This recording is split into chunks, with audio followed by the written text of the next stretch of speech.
Okay, welcome, my dear friends. This is Dr. Padala Tirupati, Assistant Professor, Department of Botany, Food Science, and Crop Production, SRR Government Arts and Science College, Autonomous, Karimnagar. మనం గత సంవత్సరంలో జరిగినటువంటి ముఖ్యంగా టిఎస్సెట్ UGC net paper 1 సంబంధించినటువంటి ప్రశ్నాపత్రాల విశ్లేషణ చేసుకుంటున్నాం. ముఖ్యంగా ఫ్రెష్గా పీజీ కంప్లీట్ అయినటువంటి విద్యార్థులు ఏదైతే రాష్ట్ర స్థాయి అర్హత పరీక్ష దాంతో పాటుగా జాతీయ స్థాయి అర్హత పరీక్ష state level eligibility test and national eligibility test కి సంబంధించి UGC NTA national testing agency నిర్వహించబోయేటువంటి ఈ పరీక్ష సంబంధించి పేపర్ 1 సంబంధించినటువంటి అభ్యర్థులకు ఉపయోగపడేటువంటి వీడియోస్ మనం చూస్తున్నాం. గత 33 వీడియోలు ఇప్పటికే చేయడం జరిగింది. ముఖ్యంగా టిఎస్సెట్ రాయిస్తున్నటువంటి తెలంగాణ రాష్ట్రం నిర్వహిస్తున్నటువంటి ఉస్మానియా విశ్వవిద్యాలయం ద్వారా నిర్వహించబడుతున్నటువంటి టిఎస్సెట్ కు సంబంధించి, అదేవిధంగా యూజీసీ నెట్ పేపర్ 1 మాత్రమే నేను చెప్తున్నాను చూడండి. ముఖ్యంగా లైఫ్ సైన్సెస్, మన home sciences, languages, arts and commerce కు సంబంధించిన అభ్యర్థులు ఈ యూజీసీ నెట్ కు సంబంధించిన వాళ్ళు కూడా ఈ పేపర్ 1 కు సంబంధించి చదువుకోవచ్చు. దాంతోపాటు టిఎస్సెట్ ఉస్మానియా విశ్వవిద్యాలయం నిర్వహించబోయేటువంటి 29 సబ్జెక్టులు, ముఖ్యంగా ఈ రాష్ట్రంలో అన్ని సబ్జెక్టులకు కలిపి 29 సబ్జెక్టులకు Telangana state level eligibility test నిర్వహిస్తున్నారు. ఈ రాసేటువంటి అభ్యర్థులందరికీ కూడా ఈ వీడియోస్ అనేటువంటి ఉపయోగపడతాయి. ముఖ్యంగా మనం గత సంవత్సరం జరిగినటువంటి ప్రశ్నపత్రాల విశ్లేషణ చేసుకుంటున్నాం. అయితే ముఖ్యంగా అభ్యర్థులు గమనించాల్సిన అంశం ఏంటంటే, ఏ అభ్యర్థి అయినా సరే పేపర్ 1 కు సంబంధించి పరీక్ష రాస్తున్నప్పుడు జనరల్ పేపర్ ఉంటుంది. 50 ప్రశ్నలకు గాను ఒక్కొక్క ప్రశ్నకి 2 మార్కుల చొప్పున ఆబ్జెక్టివ్ టైప్ మోడ్లో ఆన్లైన్లో ఎగ్జామ్ ఉంటుంది. ఇది కంప్యూటర్ బేస్డ్ టెస్ట్ ఉంటుంది, నెగటివ్ మార్కింగ్ ఉండదు. ఏ అభ్యర్థులైనా ఈ మొదటి పేపర్కి సంబంధించి రాస్తున్నప్పుడు మీరు చూస్తున్నటువంటి ఈ 10 అంశాలను మీరు అబ్జర్వ్ చేయాల్సి ఉంటుంది. Teaching aptitude, research aptitude, comprehension, communication, mathematical reasoning and aptitude, logical reasoning, data interpretation, information and communication technology, people development and environment, and last one higher education system. ఈ 10 అంశాలు మీరు గమనించండి. ప్రతి అంశం నుంచి 5 ప్రశ్నలు వస్తాయి. ప్రతి టాపిక్ నుంచి 5 ప్రశ్నలు వస్తాయి. ఈక్వల్ వెయిటేజ్ ఉంటుంది. ఇది అభ్యర్థులు గమనించాలి. దీన్ని గమనించకుండా గుడ్డెద్దు చేలో పడ్డట్టుగా ఏదో టీచింగ్ అండ్ రీసెర్చ్ అప్టిట్యూడ్కి సంబంధించిన 2 అంశాలు చదువుకొని పోతుంటే కుదరదు. కాబట్టి ప్రతి అంశానికి ఈక్వల్ వెయిటేజ్ ఇవ్వబడి ప్రతి అంశం నుంచి 5 ప్రశ్నలు వస్తాయి. కాబట్టి అభ్యర్థులు ఏది చూస్తూ దాన్ని అబ్జర్వ్ చేస్తూ చదవాల్సినటువంటి అవసరం ఎంతైనా ఉంది. దీనికి సంబంధించి 2017 నవంబర్లో నిర్వహించినటువంటి నేషనల్ టెస్టింగ్ ఏజెన్సీ ద్వారా యూజీసీ నెట్ నిర్వహించినటువంటి పేపర్ 1 కు సంబంధించినటువంటి విశ్లేషణ మనం ఈరోజు మనకు ఈ వీడియోలో మనం చూస్తున్నాం. 1 నుంచి 5 ప్రశ్నలు ముందే ఇచ్చారు చూడండి. యాక్చువల్గా ఆర్డర్లో ఇవ్వకుండా అభ్యర్థులను కన్ఫ్యూజ్ చేసే విధంగా 1 నుంచి 5 ప్రశ్నలు డాటా అనాలిసిస్ ఇచ్చాడు. అంటే దత్తాంశ విశ్లేషణ. ఈ డాటా అనాలిసిస్ కి సంబంధించి ఒక వ్యవస్థ కానీ, ఒక సంస్థ కానీ, ఒక పరిశ్రమ కానీ, ఒక పాఠశాల కానీ, లేదా ఒక క్లాస్ రూమ్కు సంబంధించినటువంటి విద్యార్థుల ఫలితాలు కానీ, లేదా ఒక పరిశ్రమ సాధించినటువంటి ఉత్పాదకతలకు సంబంధించి కానీ, లేదా ఒక వ్యవస్థ గడించిన లాభ నష్టాలకు సంబంధించి కానీ, శాతాలకు సంబంధించి కానీ, బార్ గ్రాఫ్ రూపంలో కానీ, పై గ్రాఫ్ రూపంలో కానీ, లైన్ గ్రాఫ్ రూపంలో కానీ, ట్యాబులర్ ఫామ్లో కానీ 5 ప్రశ్నలు ఇచ్చి ఆన్సర్ చేయమంటారు. ఇది 1 నుంచి 5 ప్రశ్నలు. ఇక 6వ ప్రశ్నను అభ్యర్థులు గమనిస్తే ఇది మ్యాథమెటికల్ అండ్ లాజికల్ రీజనింగ్ కి సంబంధించినటువంటి ప్రశ్న. ముఖ్యంగా ఇది లెటర్ సిరీస్ కి సంబంధించినటువంటి ప్రశ్న ఇచ్చారు. లెటర్ సిరీస్ ఇందులో ఏబిడి, డిజికే, హెచ్ఎంఎస్, ఎంటిబి ఇవన్నీ సిరీస్ ఉన్నాయి కదా. మరి నెక్స్ట్ వచ్చే సిరీస్ ఏముంటుంది? ఈ కింది వాటిలో ఇచ్చారు. సో నెక్స్ట్ వచ్చే సిరీస్ ఎస్బిఎల్. నెక్స్ట్ వచ్చే సిరీస్ ఏంటి? ఎస్బిఎల్. నెక్స్ట్ 7th క్వశ్చన్ చూడండి. ఇచ్చినటువంటి వాటిలో తప్పుగా ఇవ్వబడింది అని అన్నాడు చూడండి. ఆల్మోస్ట్ అర్థమవుతుందా? తప్పుగా ఇవ్వబడింది. Given below are 4 statements. 4 statement ఇచ్చాడు. Among them 2 are related in such a way that they can both be true but they cannot both be false. Select the code that indicates those 2 statements. అంటే ఇచ్చినటువంటి వాటికి సంబంధించి మనకు ఏదైతే both can be true అన్నాడు, but they cannot both be false. అంటే రెండు true ఉన్నాయి, రెండు ఫాల్స్ ఉన్నాయి. వాటికి సంబంధించి మనకు ఏదైతే ఈ కోడ్ ఇవ్వబడిందో అవి ఏ ఏ కోడ్ మనకు కరెక్ట్ స్టేట్మెంట్స్ అని అడిగాడు. ఇందులో ఇచ్చినటువంటి వాటి కరెక్ట్ స్టేట్మెంట్ ఏంటంటే ఏబిసిడిలో మనకు BC is the correct answer. అంటే almost all honest people do suffer, honest people hardly suffer. Okay, ఇది దీనికి సంబంధించిన right answer. Next 8th question చూద్దాం. ఇందులో అభ్యర్థులు గమనించాలి, ఇది class room probability of message reception can be enhanced by. So message reception అంటే అర్థం ఏంటిది? ఇది కమ్యూనికేషన్ కు సంబంధించినటువంటి ప్రశ్న. ఇందులో అడిగిన ప్రశ్న ఏంటి? క్లాస్ రూమ్ కు సంబంధించి మెసేజ్ పొందేటువంటి అభ్యర్థులకు సంబంధించి ఏ విధంగా మనకు పెంపొందించబడాలి, ఎలా ఎన్హాన్స్ చేయబడాలి, ఎలా ఇంక్రీజ్ చేస్తాం, ఎలా సులభంగా అందించగలుగుతామని అడిగాడు ప్రశ్న. దీనికి సంబంధించి మనం చూసినప్పుడు ఎక్స్పోజింగ్ ద ఇగ్నోరెన్స్ ఆఫ్ స్టూడెంట్సా, ఇంక్రీజింగ్ ద ఇన్ఫర్మేషన్ లోడా, యూజింగ్ హై డెసిబుల్ ఆడియో టూల్సా? అంటే ఈ మూడు కాదు. ఆన్సర్ ఏంటంటే ఎస్టాబ్లిషింగ్ ఏ వ్యూ పాయింట్. ఇది దీనికి అడిగిన ప్రశ్నకు ఇది సరైన సమాధానం. Establishing a view point is the right answer. ఇంకా 9th క్వశ్చన్ చూడండి. ఇక్కడ ఏమంటే it is truism to say that no one was there when life first appeared on earth. Any assertion about life's origin thus should be treated as a theory. మరి ఇలా ఇచ్చినటువంటి ఈ statement దేనికి సంబంధించి? ఇందులో మనకు 2 స్టేట్మెంట్స్ ఇచ్చారు. ఏంటంటది? ఇక్కడి వరకు ఒక స్టేట్మెంట్, ఇక్కడి నుంచి మరొక స్టేట్మెంట్. మొదటి స్టేట్మెంట్ చూడండి, it is truism to say that no one was there when life first appeared on earth. మొట్టమొదట ఈ జీవం ఆవిర్భవించేటప్పటికి ఎవరు లేరు అని అడిగారు. కింద ఏమిచ్చారంటే any assertion about life's origin thus should be treated as a theory. మరి ఇలా చెప్పిన దాన్ని ఒక సిద్ధాంతంగా మనం భావించవచ్చా మరి అని ఇవి ఇచ్చినప్పుడు ఈ 2 స్టేట్మెంట్స్ సంబంధించి మనం దేనిగా భావించవచ్చు అంటే నెరేటివ్, ఒక వర్ణన భావించవచ్చా, ఎన్ ఆర్గ్యుమెంట్, ఒక ఆర్గ్యుమెంట్ గా భావించవచ్చా, ఏ కంజెక్చర్ భావించారు, హిస్టారికల్ ఎక్స్ప్లెనేషన్, ఒక చారిత్రకపరమైనటువంటి అది వివరణ అని చెప్పొచ్చు. అంటే it is an purely argument. It is an purely argument గా మనం చెప్తాం. నెక్స్ట్ 10th క్వశ్చన్ చూడండి. ఇది క్లాస్ రూమ్ కు సంబంధించినటువంటి కమ్యూనికేషన్ సంబంధించిన ప్రశ్న చూడండి. ద స్పేషియల్ ఆడియో అంటే ఒక శబ్దానికి సంబంధించి, ఒక ప్రదేశానికి సంబంధించినటువంటి శబ్దం. Reproduction in a classroom can reduce the students. ఇది దేనికి సంబంధించిన అడిగాడు. రెస్పెక్ట్ ఫర్ ద టీచరా, మోటివేషన్ ఫర్ ఎక్సలెన్సా, interest in technology orientation, cognitive load in understanding. అంటే answer cognitive load in understanding. Then 11th question చూడండి. A deductive argument is invalid. ఇది logical కి సంబంధించినటువంటి రీజనింగ్ కి సంబంధించిన ప్రశ్న. ఏ డిడక్టివ్ ఆర్గ్యుమెంట్ అంటే నిగమనాత్మకమైనటువంటి ఆర్గ్యుమెంట్ అయినప్పుడు ఈజ్ ఇన్వాలిడ్ ఇఫ్. ఇది సరి కానిది ఎప్పుడు అని అడిగారు. సరికానిది ఎప్పుడు అవుతుంది అని అడిగాడు. చూడండి, its premises and conclusions are false. Its premises are all false but its conclusion is true. లేదా its premises are all true but its conclusion is false. అంటే ప్రిమైసెస్ అనేటువంటివి సరైనవి, కన్క్లూజన్ అనేటువంటిది తప్పు అయినప్పుడు ఈ డిడక్టివ్ ఆర్గ్యుమెంట్ అనేటువంటిది ఇన్వాలిడ్ అవుతుంది. సో సి అనేటువంటిది ఆన్సర్. నెక్స్ట్ చూడండి. A good communicator begins his her presentation with a. ఒక మంచి సంభాషణకర్త, ఒక మంచి కమ్యూనికేటర్, భావ ప్రసారం కలిగించే వ్యక్తి begins his her presentation with a. ఎలా చేస్తాడు? Non sequitur, respective phrase, ice breaker, complex question. ఒక కఠినమైన ప్రశ్న ఇస్తాడా, లేదా ఒక సీక్వెన్స్ ఫాలో కాడా, లేదా చెప్పిందే చెప్పుకుంటూ అందరిని బోరు కొట్టిస్తాడా? అంటే గుర్తుపెట్టుకోండి, good communicator should be A ice breaker.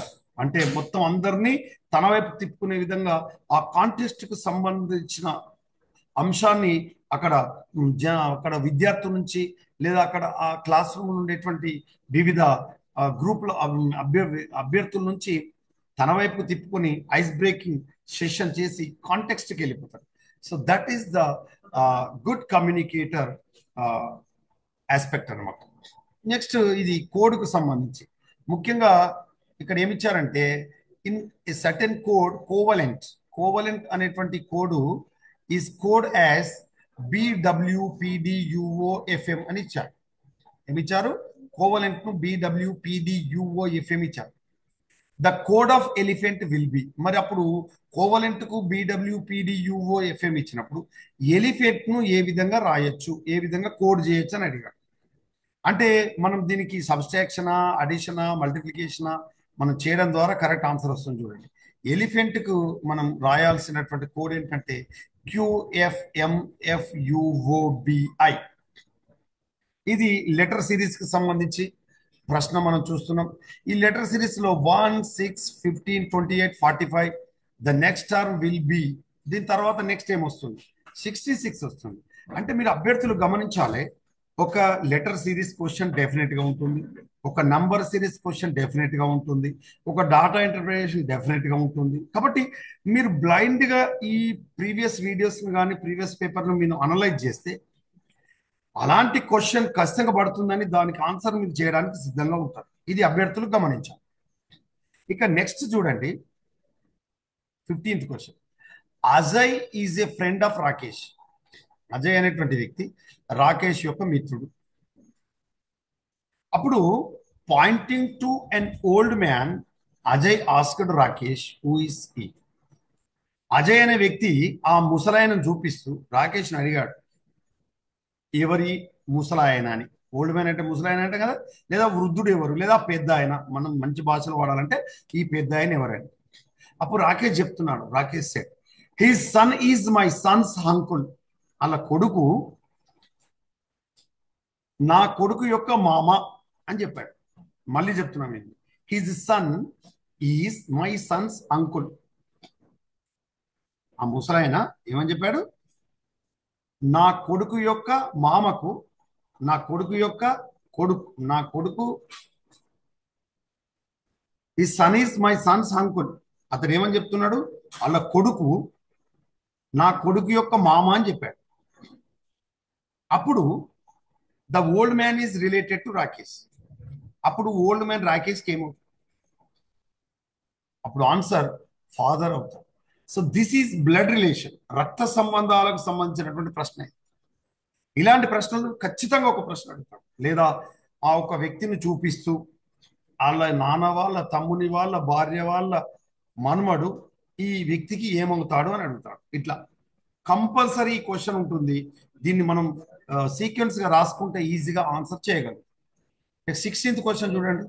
The interaction between A teacher and students creates a zone of proximal. ఏమంటున్నాడు? విద్యార్థుల మధ్య టీచర్ మధ్యలో జరిగేటువంటి సంభాషణ దేన్ని సృష్టిస్తుంది అంటే ఏ జోన్ ఆఫ్ ప్రాక్సిమల్ డెవలప్మెంట్. అంటే ఒక దగ్గరగా ఉండేటువంటి అభివృద్ధిపరమైనటువంటి అంశాలను లేదా దగ్గరి అనుబంధాన్ని పెంపొందిస్తుంది అనే అంశం. ఇది గమనించాలి. నెక్స్ట్ 17th క్వశ్చన్ చూడండి. So 16th development is the right answer. Next 17th చూడండి. Given below are 2 premises. ఎన్ని ప్రిమైసెస్ ఇచ్చారు? 2 ప్రిమైసెస్ ఇచ్చారు. From those premises 4 conclusion. దాని నుంచి 4 కన్క్లూజన్స్ ఇవ్వబడ్డాయి, 1, 2, 3 and 4. మరి అక్కడ ఏమంటున్నాడంటే select the code that states the conclusions or conclusion drawn validity taking in the premises singularly or jointly. అక్కడ నుంచి కరెక్ట్ కన్క్లూజన్స్ డ్రా చేయమంటున్నాడు. మరి స్టేట్మెంట్ మన ప్రిమైసెస్ ఏంటో చూద్దాం. ప్రిమైసెస్ ఏమిటి? All bats are mammals. All bats are mammals అంటే bats అంటే ఏంటి? బ్యాట్ అంటే గబ్బిలం, అన్ని గబ్బిలాలు క్షీరదాలు అని అన్నాడు. No birds are bats. ఏ పక్షి కూడా బ్యాట్స్ కాదు, అంటే ఏ పక్షి కూడా గబ్బిలం కాదు అన్నాడు. మరి ఇచ్చినటువంటి కన్క్లూజన్స్ చూద్దాం. No birds are mammals, some birds are not mammals, no bats are birds, all mammals are bats. ఇచ్చినటువంటి ప్రశ్నకు సరైన సమాధానం ఏంటిదంటే నో బ్యాట్స్ ఆర్ బర్డ్స్. గుర్తుపెట్టుకోండి. ఎందుకు? ఏ గబ్బిలం కూడా పక్షి కాదు సార్. గాల్లో ఎగురుతుంది కదా సార్, గబ్బిలం గాల్లో ఎగురుతుంది కదా? నో.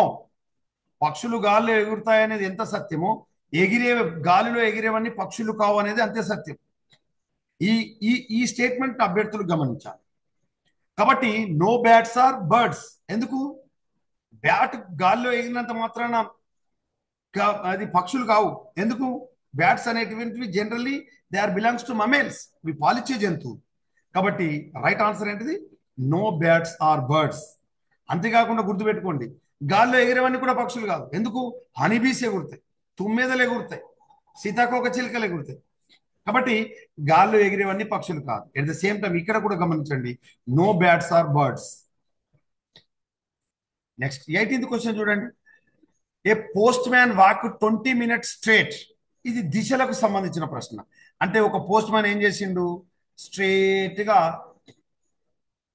అంటే తను నిలబడ్డటువంటి దానికి స్ట్రేట్ గా 20 మీటర్ నడిచాడు. ఓకే, 20 meters నడిచాడు. From his office turned right and walk 10 meters. అక్కడ నుంచి కుడివైపు తిరిగి 10 మీటర్లు నడిచాడు. ఎన్ని మీటర్ నడిచాడు? 10 మీటర్. ముందు స్ట్రేట్ గా 20 మీటర్ నడిచాడు. తర్వాత ఆఫ్టర్ టర్న్ లెఫ్ట్, ఇక్కడ నుంచి ఇతడు ఏం చేశాడు? లెఫ్ట్ కి తిరిగాడు. He walk 10 meters. మళ్ళీ ఎన్ని మీటర్స్ తిరిగాడు? 10 meters. Okay. After turn right walked 20 meters. ఇక్కడ నుంచి మళ్ళీ కుడివైపుకు తిరిగి ఏం చేశాడు? 20 meters నడిచాడు. హీ అగైన్ టర్న్డ్ రైట్, మళ్ళీ అతను కుడివైపు తిరిగాడు. తిరిగి 70 meters నడిచాడు. ఎన్ని మీటర్ నడిచాడు? 70 meters. 70 మీటర్ నడిచాడు. How far he's from his office. అతని ఆఫీస్ నుంచి ఎంత దూరం ఉన్నాడు? ఇది అతని ఆఫీస్. ఎంత దూరంలో ఉన్నాడు చూడండి. ఇక్కడ నుంచి ఇక్కడికి 20 రైట్. ఇక్కడ నుంచి ఇక్కడికి 20 meters అయిపోయింది. ఇక్కడ నుంచి ఇక్కడికి, ఇక్కడ నుంచి మళ్ళీ ఇక్కడికి 10 రైట్, 10 అంటే 30 meters. అంటే ఇక్కడికి మనకు 70 మీటర్ నడిచాడు అన్నాడు. ఇక్కడికి 10 మీటర్లు అయిపోయింది. ఓకే, ఎందుకంటే ఈ 10 meters. తర్వాత ఇక్కడ నుంచి ఇక్కడికి ఎంత అయింది? 20 మీటర్లు అనుకున్నాం. ఇది 10, ఇది 20, 30 అయిపోయింది. కాబట్టి ఇంకా మిగతా ఎంత దూరం నడిచాడు? 45 మీటర్లు ఎక్కువ దూరం నడిచాడు. మిగతా మనకు 40 మీటర్లు ఎక్కువ దూరం నడిచాడు. 40 minutes. మరి ఇక్కడ నుంచి ఇక్కడికి ఎంత దూరం ఉన్నాడు? ఇక్కడ నుంచి ఇక్కడికి ఎంత దూరం ఉన్నాడు? ఇక్కడ నుంచి ఇక్కడికి ఎంత దూరం ఉన్నాడు అంటే గుర్తుపెట్టుకోండి, ఇవి 10 మీటర్లు, ఇవి 20 మీటర్లు, అంటే 30 మీటర్లు. ఇవి 30 మీటర్లు. ఇక్కడ నుంచి ఇక్కడికి 30 మీటర్లు. అడిషనల్ గా ఇక్కడ నుంచి ఇక్కడికి 30 మీటర్లు అన్నప్పుడు ఇక్కడ నుంచి ఇక్కడికి అడిషనల్ గా ఎంత దూరం అవుతుంది? కిందికి. అంటే ఇవి అడిషనల్ గా ఇంకొక 20 మీటర్లు ఇక్కడ యాడ్ అవుతుంది. మొత్తం కలిసి ఆన్సర్ 50 మీటర్లు అవుతుంది. కాబట్టి దిశలకు సంబంధించి కూడా మీరు ప్రాక్టీస్ చేయాలి. 19th క్వశ్చన్ చూడండి. Just melting ice cubes do not cause a glass of water to overflow. Melting sea ice does not increase oceanic value. What type of argument is it? ఇది ఎలాంటి ఆర్గ్యుమెంట్ అంటే ఏమన్నాడంటే, ice cubes అనేటువంటివి మనకు do not cause of glass of water to overflow. Melting sea is sea ice does not increase oceanic value. What type of argument is అని అన్నాడు. It is an analogical argument. Next 28th question చూడండి. The class room communication should essentially be. అంటే class room లో మనం చేసేటువంటి సంభాషణ, భావన, బోధన ఎలా ఉండాలంటే అబ్స్ట్రాక్ట్ గా ఉండాలనా, నాన్ డిస్క్రిప్టివ్ గా ఉండాలనా, కాంట్రవర్సీగా ఉండాలనా, ఎంపథెటిక్ గా ఉండాలనా? గుర్తుపెట్టుకోండి, స్టూడెంట్ సెంట్రిక్ ఎడ్యుకేషన్ లో, స్టూడెంట్ సెంట్రిక్ టీచింగ్ మెథడ్స్ లో టీచర్ ఎప్పుడైనా ఏ విధంగా ఉండాలంటే ఎంపథెటిక్ గా ఉండాలి, సహానుభూతి కలిగినటువంటి వ్యక్తిగా ఉండాలి. ఎంపథెటిక్, ఇది గుర్తుపెట్టుకోవాలి. Next 21 question. Which of the following sets of statements best represents the nature and objective of teaching and learning? Teaching learning సంబంధించి, బోధన అభ్యసన సంబంధించి మనకు దీనికి సంబంధించినటువంటి స్వభావం మరియు యొక్క లక్ష్యాన్ని సూచిస్తుంది అన్నారు. ఏ అంశాలు? బిసిఈ సూచిస్తాయి. ముందు ఏ చూద్దాం. Teaching is like selling and learning is likely buying. Teaching is a social act while learning is a personal act. Teaching implies learning, whereas learning does not imply teaching. Teaching is a kind of delivery of knowledge, while learning is like receiving it. And last one, teaching is an interaction and is triadic nature, whereas learning is an active engagement in a subject domain. అంటే ఇక్కడ ఏమంటున్నాడు? Teaching learning కి సంబంధించి దాని యొక్క సహజంగా దాని nature, స్వభావం మరియు యొక్క లక్ష్యం ఏంటిది ఈ సూచించే స్టేట్మెంట్లు అని అంటే బిసిఈ సూచిస్తున్నాయట. బి ఏంటిది? Teaching is a social act while learning is a personal act. అంటే బోధన అనేటువంటిది సామాజిక పరమైనటువంటి అంశం, అభ్యసన అనేటువంటిది వ్యక్తిపరమైనటువంటి అంశం. Teaching implies learning, whereas learning does not implies teaching. బోధన అనేటువంటిది అభ్యసన వాతావరణం మెరుగుపరుస్తుంది. అభ్యసన వాతావరణం ఏది does not imply teaching. Teaching imply చేయదు. థర్డ్ వన్, నెక్స్ట్ చూడండి. Teaching is an interaction and is triadic in nature, whereas learning is an active engagement in a subject domain. ఇక్కడ టీచింగ్ అనేటువంటిది ఇంటరాక్షన్ అండ్ ట్రయాడిక్ నేచర్, అంటే టీచర్కు, స్టూడెంట్కు, అదేవిధంగా ఎన్విరాన్మెంట్కు, ఈ triangle మోడ్లో ఈ టీచింగ్ అనేటువంటిది ఉంటుంది. అంటే ఒక యాంగిల్లో టీచర్, ఒక యాంగిల్లో స్టూడెంట్, ఒక యాంగిల్లో ఎన్విరాన్మెంట్. ఈ ట్రయాడిక్ ఆస్పెక్ట్స్ అనేటువంటి టీచింగ్ ను ప్రభావితం చేస్తాయి.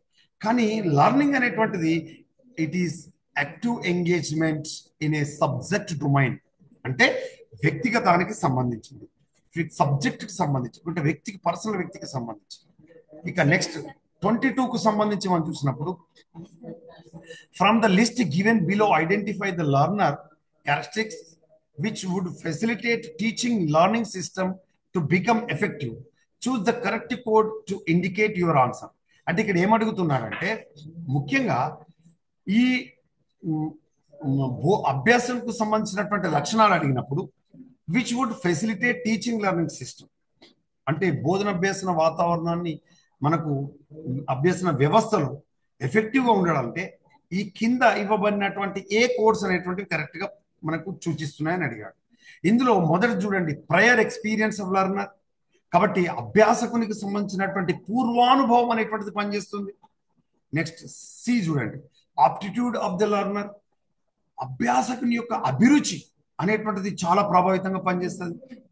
లెర్నర్స్ స్టేజ్ ఆఫ్ డెవలప్మెంట్, విద్యార్థి యొక్క లేదా అభ్యాసకుడి యొక్క మనకు శారీరక వికాసం, అంటే అతడు ఎంతవరకు వికాసం చెందాడు, శారీరక, మానసిక, బౌద్ధిక, నైతిక వికాస స్థాయిల్లో ఎక్కడి వరకు వికాసం చెందాడు అనేటువంటిది కూడా ఇక్కడ బోధనాభ్యాసన వాతావరణంలో ముఖ్య పాత్ర వహిస్తుంది.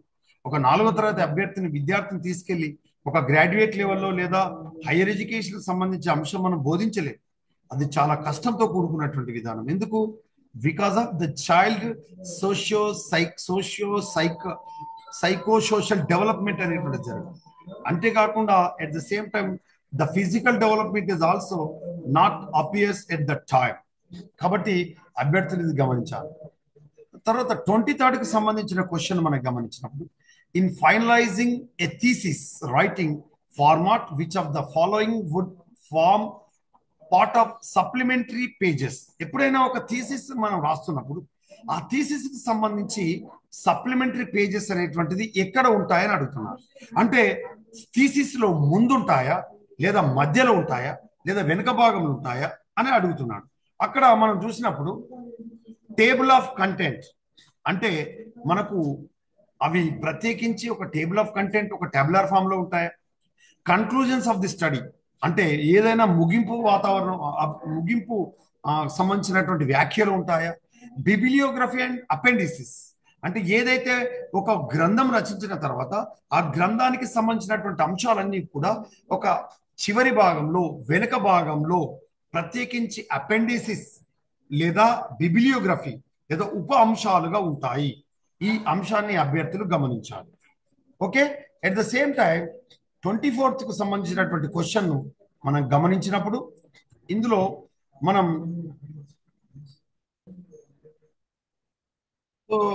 24th క్వశ్చన్ మనం గమనించినప్పుడు, which of the following is a key behaviour in effective teaching? అంటే ఏదైతే మనకు ప్రభావవంతమైనటువంటి బోధనకు సంబంధించి ఎఫెక్టివ్ టీచింగ్ అడుగుతున్నారు, ఈ ప్రభావవంతమైనటువంటి బోధనకు సంబంధించినటువంటి ముఖ్యమైనటువంటి ప్రవర్తన లేదా అంశంగా దేన్ని పేర్కొంటామని అడిగారు. అంటే స్ట్రక్చరింగ్ నిర్మాణాత్మకమైన అంశాల, ఇన్స్ట్రక్షనల్ వెరైటా, లేకపోతే క్వశ్చనింగా, లేకపోతే using student ideas and contribution? అంటే ఆన్సర్ ఇన్స్ట్రక్షనల్ వెరైటీ. అంటే ఎప్పుడైనా బోధనలో మనకు ప్రత్యేకత కలిగించే విధంగా ఉండాలి, విశిష్టమైనటువంటి బోధన ఉండాలి. బోధన ఎప్పుడు ఒకే రకంగా కాకుండా బోధించేటువంటి అంశాలు విభిన్న పరంగా అంశాలను ఆధారంగా బోధిస్తుండాలి. బోధనలో అప్పుడప్పుడు వైవిధ్యభరితమైనటువంటి అంశాలను మనం చొప్పించాలి. కాబట్టి వైవిధ్యమైనటువంటి బోధన. సో ఇక్కడ ఆన్సర్ ఏంటిది? ఇన్స్ట్రక్షనల్ వెరైటీ, వైవిధ్యభరితమైనటువంటి అంశం బోధన అనేటువంటిది కరెక్ట్ ఆన్సర్. 25th క్వశ్చన్ చూడండి. Which of the following research types focus focus on ameliorating the prevailing situations? అంటే అర్థం ఏంటంటే, ఇది మనకు రీసెర్చ్ అప్టిట్యూడ్కి సంబంధించినటువంటి ప్రశ్న.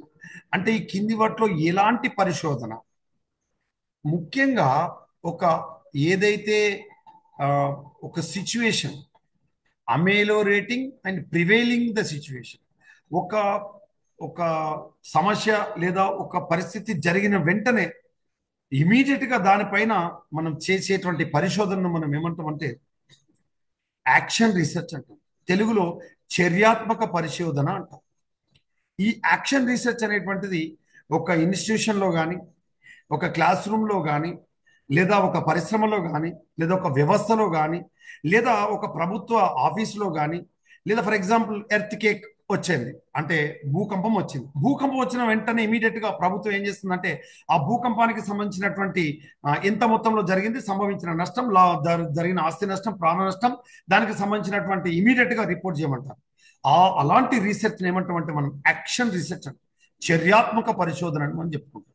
So this is about 28th question. నేను 26th క్వశ్చన్ చూడండి. A researcher attempts to evaluate the effect of method of feeding on anxiety? అంటే ఒక యాంగ్జైటీ మీద, ఎవరికైతే వ్యక్తులకు సంబంధించి ఎక్కువగా యాంగ్జైటీ కలిగినటువంటి, అంటే దీన్ని ఏమంటామంటే ఇది ఒక నిలకడ లేని భావోద్వేగం అంటాం దీన్ని. ఈ యాంగ్జైటీ ఉన్నప్పుడు దానికి సంబంధించిన proneness children, which method of research would be appropriate for this? మరి దీని మీద ఎలాంటి పరిశోధన చేపట్టాలి అని అడుగుతున్నాడు. ఎలాంటి పద్ధతి దీనికి అవలంబించాలి అని అంటారు. కాబట్టి researcher attempt to evaluate the effect of method of feeding on anxiety.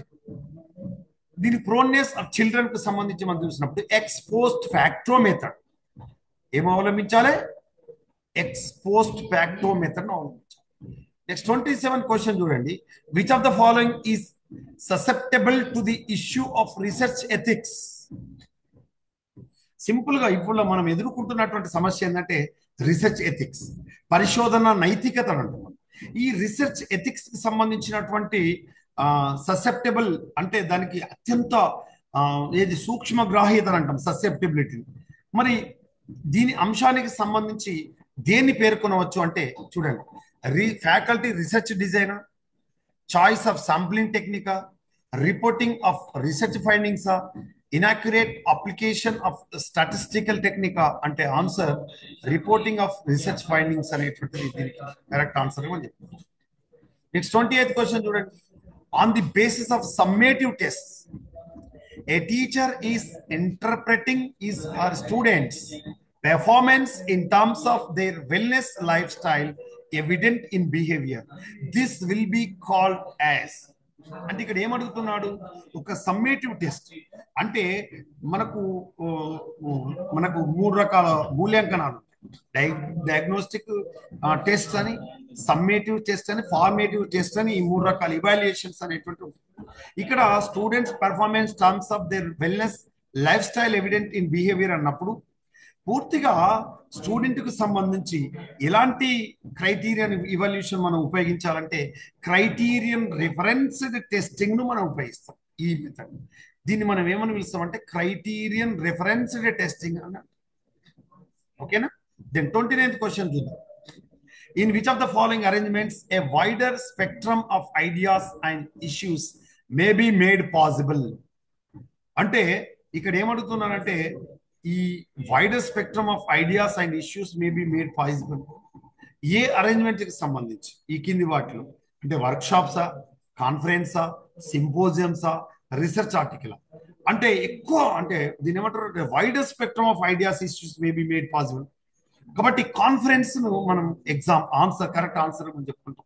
ఒక కాన్ఫరెన్స్ లో ఏమవుతుందంటే అందులో మెయిన్ గా ఎక్కువ ఎక్కువ మొత్తంలో ఇష్యూస్ ను కానీ ఐడియాస్ ను కానీ మనం అక్కడ పెట్టవచ్చు, డిస్కస్ చేయవచ్చు లేదా మనం ఇంటర్ప్రెట్ చేయవచ్చు. 30th క్వశ్చన్ చూడండి. అసెషన్ రీజన్ కు సంబంధించి ఇచ్చాడు. అభ్యర్థులు గమనించాలి, ముఖ్యంగా ఆస్పిరెంట్స్, ముఖ్యంగా ఇప్పుడు పీజీ చేస్తున్న అభ్యర్థులు కూడా పరీక్ష రాసే అభ్యర్థులు ఈ అసెషన్ రీజన్ ఇచ్చినప్పుడు 4 ఆప్షన్స్ ఉంటాయి. అందులో A and R true, A R is correct explanation to A అని ఇస్తాడు. రెండవది both A and R true అంటాడు, R is not correct explanation to A. తర్వాత A is true, R is false అంటాడు. Next A is false, R is true అంటాడు. ఈ విధంగా 4 options ఇస్తాడు. ఇది అభ్యర్థులు గమనించాలి. మరి ఇందులో మొదటి చూడండి, ఆల్ టీచింగ్ ఇంప్లైస్ లెర్నింగ్. అన్ని రకాల బోధన మనకు అభ్యసన వాతావరణం మెరుగుపరుస్తుంది అన్నాడు. మరి రీజన్ చూడండి, learning to be useful must be derived from teaching. అసలు అభ్యసన అనేటువంటిది బోధన నుంచి మాత్రమే సాధ్యమవుతుందని ఇచ్చాడు. తప్పు కాదు, బోధన వితౌట్ టీచింగ్ కూడా లెర్నింగ్ సాధ్యమవుతుంది.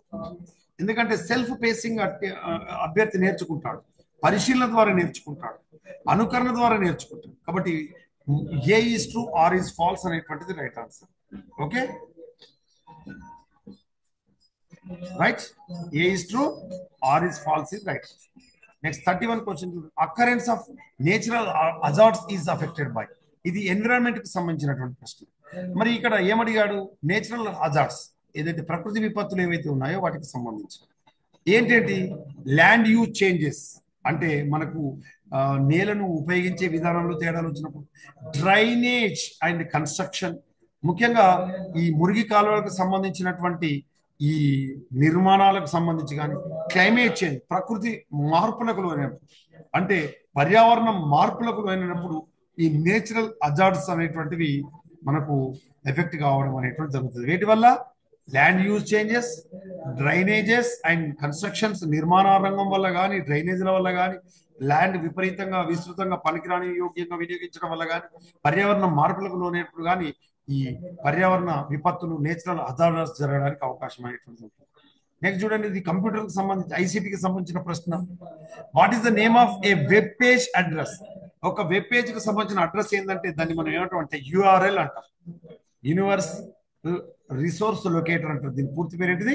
యూనివర్సల్ రిసోర్స్ లొకేటర్ అంటారు. డైరెక్టరీ కాదు, ప్రోటోకాల్ కాదు, డొమైన్ కాదు, URL is the right answer. ఏంటిది? What is the name of web page address? Web page address ఏంటో మనం యూఆర్ఎల్ అంటాం. యూఆర్ఎల్ యూనివర్సల్ రిసోర్స్ లొకేటర్ అంటాం. 33 క్వశ్చన్ చూడండి. Which of the following universities has received visitors award for the best central? మనకు ముఖ్యంగా ఈ visitors award అనేటువంటి పొందినటువంటి విశ్వవిద్యాలయం కింది వాటి లేదంటే ఎప్పుడు central university of all India ఫిబ్రవరి 2017లో మనకు ఈ విజిటర్స్ అవార్డు పొందినటువంటి విశ్వవిద్యాలయం సెంట్రల్ యూనివర్సిటీ ఏదంటే జేఎన్టీయు, జవహర్లాల్ నెహ్రూ యూనివర్సిటీ పొందింది అని గుర్తుపెట్టుకోవాలి. Jawaharlal Nehru central university. Okay, then next 34 question. Which of the following has been ranked the best college in the country in 2017? ఇదే మనకు national institutional ranking framework, NIRF అంటాం మనం. ప్రతి సంవత్సరం నిర్ఫ్ ర్యాంకింగ్ తీస్తారు. ఇందులో best college in the national wide, అందులో మనకు మిరిందా హౌస్ అనే కాలేజ్, ఢిల్లీలో ఉన్నటువంటి కాలేజ్ బెస్ట్ కాలేజ్గా ఫస్ట్ కాలేజ్ 2017లో ర్యాంక్ పొందడం అనేటువంటిది జరిగింది 2017. Next 35 question. Which of the following are the goals of higher education India? So అన్ని కరెక్టే, ఏబిసిడిఈ వరకు 6 ఆప్షన్స్ ఇచ్చారు, 5 కరెక్టే. Accessibility, equity, quality and excellence, relevance, value based education, ఇవన్నీ కూడా ఈ హైయర్ ఎడ్యుకేషన్ కి సంబంధించినటువంటి గోల్స్ ఇన్ ఇండియా, అంటే భారతదేశంలోని ఉన్నత విద్యా వ్యవస్థకు సంబంధించిన లక్ష్యాలు ఈ కింది వాటిలో ఏవని అడిగినప్పుడు గుర్తుపెట్టుకోండి: access, equitability, quality and excellence, relevance and value based education అనేటువంటిది ఇక్కడ వస్తుంది. కంపల్సరీ ఫ్రీ ఎడ్యుకేషన్ అనేటువంటిది ఇక్కడ హైయర్ ఎడ్యుకేషన్ కు సంబంధం లేదు. మొదటి 5 అనేటువంటిది కరెక్ట్ ఆప్షన్స్. నెక్స్ట్ 36 క్వశ్చన్ చూడండి.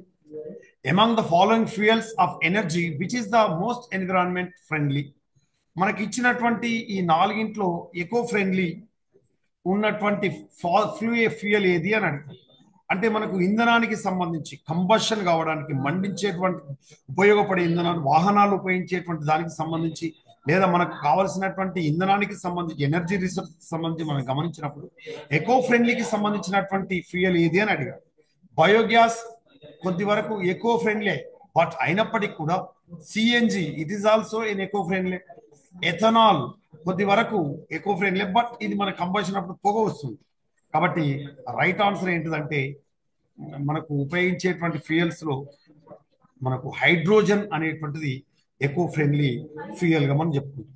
బయోగ్యాస్ కాదంటే ఉంది, బయోగ్యాస్ కూడా మనకు పొల్యూషన్ రాకుండా మండుతుంది, ఉపయోగపడుతుంది. కానీ హైడ్రోజన్ ఈ ఇచ్చినటువంటి ఆ 4 ఆప్షన్లో ది బెస్ట్ ఏంటిదంటే హైడ్రోజన్. ఇది గుర్తుపెట్టుకోండి. మరి హైడ్రోజన్ బయోగ్యాస్ ఇవ్వకపోతే సిఎన్జి పెట్టాలి, గుర్తుపెట్టుకోండి అభ్యర్థులు. ఇవేవి లేనప్పుడు ఎత్తాను అట్లా. నేను 37 క్వశ్చన్ చూడండి. Which of the following pollutant gases is not produced both naturally and as a result of industrial activity? గుర్తుపెట్టుకోండి. అంటే pollutant gases is not produced both naturally and result of industrial activity. అంటే సహజ సిద్ధంగా కాకుండా పరిశ్రమల నుంచి విడుదలయ్యేటువంటి కారకం ఏంటిది అని అడిగాడు. అందులో నైట్రోజన్ ఆక్సైడా, మీథేనా, కార్బన్ డైఆక్సైడా, క్లోరోఫ్లోరో కార్బన్స్ అంటే క్లోరోఫ్లోరో కార్బన్స్, సిఎఫ్సిస్ అంటున్నాం. ఏమంటాం? ఈ క్లోరోఫ్లోరో కార్బన్స్ ని మనం ఫ్రియాన్ గ్యాస్, ఫ్రియాన్స్ అంటాం, ఫ్రియాన్స్. ఓకే, ఇది మనకు ఓజోన్ లేయర్ ను డిప్లీషన్ లో తోడ్పడేటువంటి, ఓజోన్ పొర తరుగుదలకు కారణమయ్యేటువంటి కారకంగా, కాలుష్య కారకంగా కూడా సిఎఫ్సిని మనం వెళ్తాం. ముఖ్యంగా కోల్డ్ స్టోరేజెస్ కానీ, ఇండస్ట్రీస్ నుంచి కానీ, మనకు ఏది ఏరోసాల్స్ నుంచి కానీ క్లోరోఫ్లోరో కార్బన్స్ అనేటువంటిది. Which of the following comes with in the ambit of the term corruption? Corruption కు సంబంధించినటువంటిది ఈ టర్మ్ ఈ కింది వాటిలో ఏది అంటే ఏబిసిడి. ఏంటిది అది? Misuse of official position, deviation from rules, laws and norms, non action when action is required, harm to public goods. అంటే మనకు ప్రభుత్వ ఆస్తులను తగలబెట్టడం లేదా నాశనం చేయడం కూడా ఒక రకమైన corruption. Non action when action is required అంటే మనం ఒక అధికారిగా ఉండి చర్య తీసుకోవాల్సి అప్పటికి కూడా చర్య తీసుకోకపోవడం, ఒకవేళ రూల్స్ ను మనం అతిక్రమించడం లేదా చట్టాలను అతిక్రమించడం, మనకు వాటికి వ్యతిరేకంగా పనిచేయడం, మిస్యూజ్ ఆఫ్ అఫీషియల్ పొజిషన్, మన అధికారాన్ని దుర్వినియోగం చేయడం, ఇవన్నీ కూడా కరప్షన్ కిందనే ఉంటాయి. అభ్యర్థులు గమనించాలి. నెక్స్ట్ 39 క్వశ్చన్ చూడండి. Which among the following can be removed by the president without parliament resolution? అంటే పార్లమెంట్ యొక్క తీర్మానం లేకుండానే మనకు ప్రెసిడెంట్ అనేటువంటిది చేత తొలగించబడే వ్యక్తి ఎవరు అంటే answer governor of state. State governor తొలగించవచ్చు. ఎందుకు? స్టేట్ గవర్నర్ ను నియమించేది మనకు రాష్ట్రపతి, తొలగించేది కూడా రాష్ట్రపతి. కానీ చీఫ్ ఎలక్షన్ ఆఫీసర్ కానీ, కంట్రోలర్ కంట్రోలర్ అండ్ ఆడిటర్ కానీ, హైకోర్టు జడ్జిలు కానీ, ఇలా ముగ్గురు తొలగించాలంటే ఖచ్చితంగా పార్లమెంట్ యొక్క తీర్మానం, చట్టం అవసరం ఉంటుంది. తర్వాత 48th క్వశ్చన్ చూడండి. Assertion reason. So A and R ఇచ్చారు. ఇందులో in urban areas smog episodes occur frequently in winters. అంటే మనకు పట్టణాల్లో మెయిన్ గా ఈ స్మాగ్ లేదా ఈ మనకు ఈ పొగ, మంచు పొగ అనేటువంటిది మనకు చలికాలంలో ఏర్పడుతుంది. Yes, it is true. In winters a lot of biomass is burned by people for heating purposes to keep themselves warm. మనకు పట్టణ ఆవాసాల్లో ఉండేటువంటి ప్రజలు ఈ మనకు ఈ ఏదైతే ఈ బయోమాస్ను అంటే వంట చెరుకును కానీ లేదా కట్టెలను కానీ లేదా ఇతర వాటిని మండించడం వల్ల పొగ ఎక్కువ మొత్తంలో గాలిలోకి విడుదలవుతుంది. దానివల్ల మనకు మంచు పొగ ఏర్పడే ప్రమాదం ఉంది. కాబట్టి both A and R true and also R is correct explanation to A. కాబట్టి ఆన్సర్ ఏమవుతుంది? మొదటి ఆన్సర్ కరెక్ట్ అవుతుంది. నెక్స్ట్ 41 క్వశ్చన్ చూడండి. Which of the following represents billion characters? మనకి ఇది కంప్యూటర్కి సంబంధించినటువంటి ప్రశ్న. ఇందులో ఏమడుగుతున్నాడంటే బిలియన్ క్యారెక్టర్స్ ఉండేటువంటిది ఏది అని అడిగాం. మెగాబైటా అంటే ఎంబీస్, మన మెమరీకి సంబంధించి చూడండి. కిలోబైట్స్ కేబియా, గిగాబైట్స్ జీబియా, టెరాబైట్స్ టీబియా అని అడుగుతుంది. ఆన్సర్ ఏంటిదంటే గిగాబైట్స్. 3 అనేది కరెక్ట్ ఆన్సర్. ఇక 42 క్వశ్చన్ చూడండి. Which of the following pollutants is the major cause of respiratory diseases? అంటే మనకు శ్వాసకోశ సంబంధమైన వ్యాధులకు కారణమయ్యేటువంటి కాలుష్య కారకం ఏది అని అడిగాడు. నైట్రోజన్ ఆక్సైడ్సా, కార్బన్ మోనాక్సైడ్సా, వోలటైల్ ఆర్గానిక్ కాంపౌండ్సా, సస్పెండెడ్ ఫైన్ పార్టికల్సా? అంటే ఆన్సర్ సస్పెండెడ్ ఫైన్ పార్టికల్స్. ఇది కరెక్ట్ ఆన్సర్. నెక్స్ట్ 43 క్వశ్చన్ చూడండి. Which of the following domains is used for profit business? ఏదైతే బిజినెస్ కి సంబంధించిన దాంట్లో ఉపయోగించడానికి డొమైన్స్ గా వేటిని ఉపయోగిస్తారంటే డాట్ నెట్ ఉపయోగిస్తారా, డాట్ ఎడ్ ఉపయోగిస్తారా, డాట్ ఆర్గ్ ఉపయోగిస్తారా, డాట్ కామ్ ఉపయోగిస్తారంటే మనకు ప్రాఫిట్ బిజినెస్ కి సంబంధించిన డొమైన్ గా డాట్ కామ్ ను ఉపయోగిస్తాం. తర్వాత 44 క్వశ్చన్ చూడండి. The data storage hierarchy consist of? మనకు కంప్యూటర్ కి సంబంధించిన చిప్పుల్లో కానీ ఐసీలో కానీ లేదా మనకు మదర్ బోర్డులో కానీ లేదా ఫ్లాపీలో కానీ సిడీల్లో కానీ లేదా పెన్ డ్రైవ్లో కానీ ఉపయోగించే మెమరీకి సంబంధించి మనం గమనించినప్పుడు డ్రైవ్లలో కానీ ఉపయోగించినప్పుడు డ్రైవ్స్ కానీ ఎంత జీబీ మెమరీ ఉంది, ఎంత ఎంబీ మెమరీ ఉంది, ఎంత టీబీ మెమరీ ఉంది. కాబట్టి ఉపయోగించేటువంటి హైరార్కీని మనం చూసుకున్నప్పుడు మొదట బిట్స్ ఉంటుంది, తర్వాత బైట్స్ అంటాం, తర్వాత ఫీల్డ్స్ అంటాం, తర్వాత రికార్డ్స్ అంటాం, తర్వాత ఫైల్స్ అంటాం, లాస్ట్ డేటా బేసెస్ అంటాం. ఇది క్రోనలాజికల్ గా హైరార్కియల్ ఆర్డర్ గా మనం నిర్వహిస్తాం. చూడండి, బిట్స్ తర్వాత బైట్స్, తర్వాత ఫీల్డ్స్, తర్వాత రికార్డ్స్, తర్వాత ఫైల్స్. చూడండి, బైట్స్ తర్వాత వెంటనే ఫైల్స్ కాదు, ఇది అభ్యర్థులు గమనించాలి. బైట్స్ తర్వాత ఫస్ట్ బిట్స్, తర్వాత bytes, fields, records, last files, తర్వాత డేటాబేస్. ఓకే, ఇది అభ్యర్థులు గమనించాలి. ఇక ఈరోజు వీడియోలో ఇది చివరి ప్రశ్న. అంటే 50 ఉంటాయి కానీ మనం వివరించుకునేది. What is the full form of USB? మనం యూఎస్బి ఇది పెన్ డ్రైవ్ కి సంబంధించి లేదా యూఎస్బికి సంబంధించి వాడతాం. మనం యూఎస్బి కేబుల్ అంటాం. మనం యూఎస్బి అంటే అర్థం ఏంటిదంటే యూనివర్సల్ సీరియల్ బస్. యూఎస్బి అంటే ఏంటిది? Universal serial bus. ఓకేనా? ఇది మనకు అబ్రివేషన్. కంప్యూటర్ సంబంధించిన అబ్రివేషన్స్ సంబంధించి RAM, ROM, USB, CD, DVD. ఓకేనా? అదే కాకుండా వొలటైల్ మెమరీ, ఇలాంటి వాటికి సంబంధించి అబ్రివేషన్స్ అడుగుతాడు. అంతేకాకుండా కంప్యూటర్కి సంబంధించినటువంటి అబ్రివేషన్కి సంబంధించి ఈమెయిల్ ఎవరు సృష్టించారు, హాట్మెయిల్ ఎవరు సృష్టించారు, డబ్ల్యూడబ్ల్యూ అంటే ఏంటిది, ఈమెయిల్ తర్వాత ఇంటర్నెట్ను ఎవరు ప్రొడ్యూస్ చేశారు, ఇట్లా వీటికి సంబంధించి. ఇవే కాకుండా మనకు ఇంటర్నెట్కు అనుఘటకంగా ఉండేటువంటి అంశాలు ఏంటి, కంప్యూటర్లో ఉండే భాగాలు ఏంటి, సాఫ్ట్వేర్ ఏంటి, హార్డ్వేర్ ఏంటి, వీటికి సంబంధించిన అంశాలు కూడా మనకు ఈ ఐసీటీలో అడుగుతారు. ఇది అభ్యర్థులు గమనించాలి. తర్వాత 46 నుంచి 50 వరకు క్వశ్చన్స్ మీరు గమనించండి అభ్యర్థులు. ఇది ఒక పారాగ్రాఫ్ ఇచ్చి లేదా ఒక ప్యాసేజ్ ఇచ్చి, ముఖ్యంగా 10th క్లాస్ స్టాండర్డ్స్ లో ఉండి లేదా ఒక జనరల్ ఆస్పెక్ట్స్ కి సంబంధించిన ఒక పారాగ్రాఫ్ లేదా ఒక ప్యాసేజ్ ఇచ్చి ఇది 5 ప్రశ్నలు అడిగి అభ్యర్థులు వీటి నుంచి సమాధానాలు రాబడతారు. ఇది 46 నుంచి 50 వరకు జనరల్ గా మన యొక్క జనరల్ ఎబిలిటీని మనకు ఐడెంటిఫై చేయడానికి, మన యొక్క అనలైటికల్ ఎబిలిటీని, మనం విశ్లేషణ సామర్థ్యం ఎంత వరకు ఉంది, అండర్స్టాండింగ్ ఎబిలిటీ ఎంత ఉందని గమనించడానికి 46 నుంచి 50 ప్రశ్న ఇందులో అడిగారు. యాక్చువల్ గా టీఎస్ సెట్ లో మనం గమనిస్తే మీరు 11వ ప్రశ్న నుంచి ప్రతి 15వ ప్రశ్నను గమనిస్తే టీఎస్ సెట్ లో ఖచ్చితంగా 11 నుంచి 15వ ప్రశ్న ఈ మనకు కాంప్రిహెన్షన్ క్వశ్చన్ ఉంటుంది. అంటే ఒక ప్యాసేజ్ లో ఒక పారాగ్రాఫ్ ఇచ్చి 5 ప్రశ్నలు ఇచ్చి అడుగుతారు. ఇది అభ్యర్థులు గమనించాలి. Okay, so this is about the 2017 question paper. My dear friends, I will stop here. అభ్యర్థులు నమ్మకంగా చదవండి. సమయం అనేటువంటిది మన కోసమే ఉంది. ఎప్పుడైనా నేను సాధించగలననే నమ్మకం మనకు ఉన్నప్పుడు మనం సాధిస్తామనేటువంటి ఆ పట్టుదలను ఎప్పటి వరకు విడిచిపెట్టద్దంటే till the goal is reached. మీరు గమ్యాన్ని చేరేంత వరకు విడిచిపెట్టదు. నేనేమంటానంటే మీరు దాన్ని ఏమంటామంటే సాధించే వరకు విడిచిపెట్టదు. నేనేమంటున్నా టిల్ ద లాస్ట్ బ్రేత్, తుది శ్వాస వరకు పోరాటం మొదలు పెట్టదు. ఎందుకంటే జీవితం అంటేనే పోరాటం. మీరు ఎప్పుడు కూడా యుద్ధం చేస్తూనే ఉండాలి.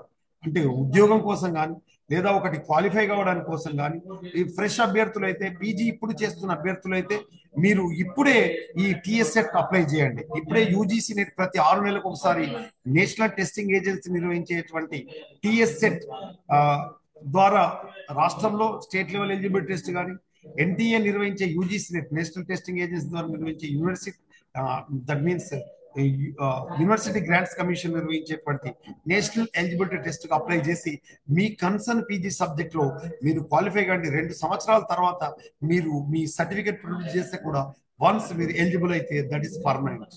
కాబట్టి అభ్యర్థులకి నేను ఇచ్చే సూచిక నమ్మకంగా చదవండి, నాతో నమ్మకంగా చెప్పండి, నేను డెఫినెట్ గా క్వాలిఫై అవుతాను. మీతో ఎప్పటికీ కూడా ఈ శ్రీ రాజరాజేశ్వర ప్రభుత్వ ఆర్ట్స్ అండ్ సైన్స్ కళాశాల అటానమస్ కరీంనగర్ మీ వెన్నంటే ఉంటుంది. Department of botany, food science, crop production మీకు మిమ్మల్ని సలహాలు సూచనలు ఇస్తూనే ఉంటుంది. మీతో మాట్లాడుతున్న నేను డాక్టర్ పడాల తిరుపతి మీరు సాధించేంత వరకు మీ మిత్రుడిగా, మీ శ్రేయోభిలాషిగా మిమ్మల్ని నడిపించడానికి సదా సిద్ధంగా ఉన్నానని తెలియజేస్తూ మీరు భవిష్యత్తులో మీరు అనుకున్న లక్ష్యాలు సాధించాలని తెలియజేస్తున్నాను. I wish you all success.